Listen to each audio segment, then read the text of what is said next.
پارہ 5 رکوع 4 اور 5۔ اعوذ باللہ من الشیطان الرجیم، بسم اللہ الرحمن الرحیم۔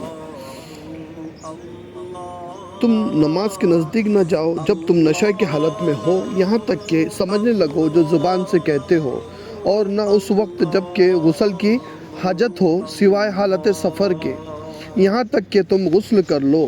اور اگر تم مریض ہو یا سفر میں ہو یا تم میں سے کوئی جائے ضرورت بیت الخلاء سے آئے یا تم عورتوں کے پاس گئے ہم صحبت ہوئے اور پھر تم نے پانی نہ پایا تو پاک مٹی سے تیمم کرو، مسح کر لو اپنے منہ اور اپنے ہاتھوں کا، بے شک اللہ معاف کرنے والا بخشنے والا ہے۔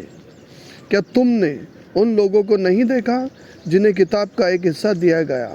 وہ مول لیتے ہیں، اختیار کرتے ہیں گمراہی اور چاہتے ہیں کہ تم راستہ سے بہک جاؤ، اور اللہ تمہارے دشمنوں کو خوب جانتا ہے، اور اللہ کافی ہے حمایتی، اور اللہ کافی ہے مددگار۔ بعض یہودی لوگ کلمات و الفاظ کو ان کی جگہ سے بدل دیتے ہیں، تحریف کرتے ہیں اور کہتے ہیں ہم نے سنا اور نافرمانی کی، اور کہتے ہیں ہماری سنو تمہیں نہ سنوایا جائے، اور رائنا کہتے ہیں اپنی زبانوں کو موڑ کر دین میں طعنے کی لعنت سے، طعنے کی نیت سے۔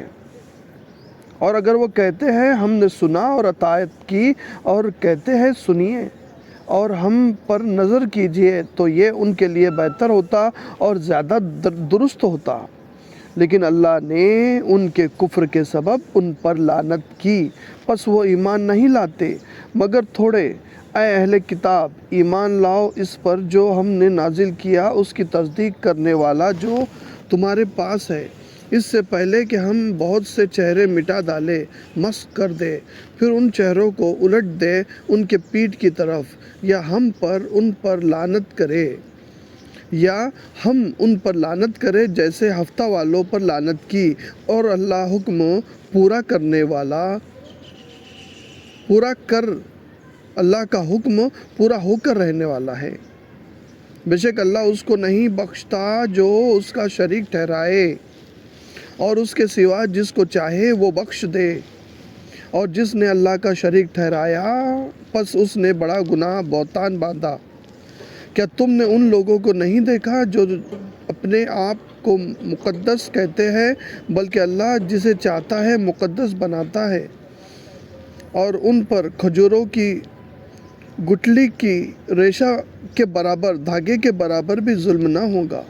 دیکھو اللہ پر کیسا جھوٹ بہتان باندھتے ہیں، اور یہی شرح گناہ کافی ہے۔ کیا تم نے ان لوگوں کو نہیں دیکھا جنہیں کتاب کا ایک حصہ دیا گیا؟ وہ مانتے ہیں بتوں کو اور شیطان کو اور کافروں کو، کہتے ہیں کہ یہ مومنوں سے زیادہ راہ راست پر ہے۔ یہی لوگ ہیں جن پر اللہ نے لعنت کی، اور جس پر اللہ لعنت کرے تو ہرگز تو اس کا کوئی مددگار نہیں پائے گا۔ کیا ان کے پاس سلطنت کا کوئی حصہ ہے؟ پھر اس وقت یہ نہ دے لوگوں کو تل برابر بھی، یا لوگوں سے اس پر حسد کرتے ہیں جو اللہ نے انہیں دیا اپنے فضل سے۔ سو ہم نے دی ہے آل ابراہیم علیہ السلام کو کتاب اور حکمت، اور انہیں دیا ہے بڑا ملک۔ پھر ان میں سے کوئی اس پر ایمان لایا اور ان میں سے کوئی رکا رہا، اور جہنم کافی ہے بھڑکتی ہوئی آگ۔ جن لوگوں نے کفر کیا، بے شک انہیں ہم عنقریب آگ میں ڈال دیں گے، جس وقت ان کی کھالیں پک گل جائیں گی، ہم اس کے علاوہ دوسری بدل دیں گے تاکہ وہ عذاب چکے۔ بے شک اللہ غالب حکمت والا ہے۔ اور جو لوگ ایمان لائے اور انہوں نے نیک عمل کیے، ہم عنقریب انہیں باغات میں داخل کریں گے جن کے نیچے نہریں بہتی ہیں، اور اس میں رہیں گے ہمیشہ ہمیشہ۔ ان کے لیے اس میں پاک ستھری بیویاں ہیں، اور ہم انہیں گھنی چھاؤں سایہ میں داخل کریں گے۔ بے شک اللہ تمہیں حکم دیتا ہے کہ امانت والوں کو پہنچا دو، اور جب تم لوگوں کے درمیان فیصلہ کرنے لگو تو انصاف سے فیصلہ کرو۔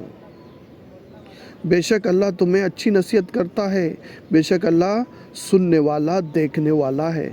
اے ایمان والو، اطاعت کرو اللہ کی اور اطاعت کرو رسول صلی اللہ علیہ وسلم کی اور ان کی جو تم میں سے صاحب حکومت ہے۔ پھر اگر تم جھگڑ پڑو کسی بات میں تو اس کو اللہ اور رسول کی طرف رجوع کرو۔ اگر تم ایمان رکھتے ہو اور اللہ پر اور یوم آخرت پر، یہ بہتر ہے اور اس کا انجام بہت اچھا ہے۔ صدق اللہ العلی العظیم۔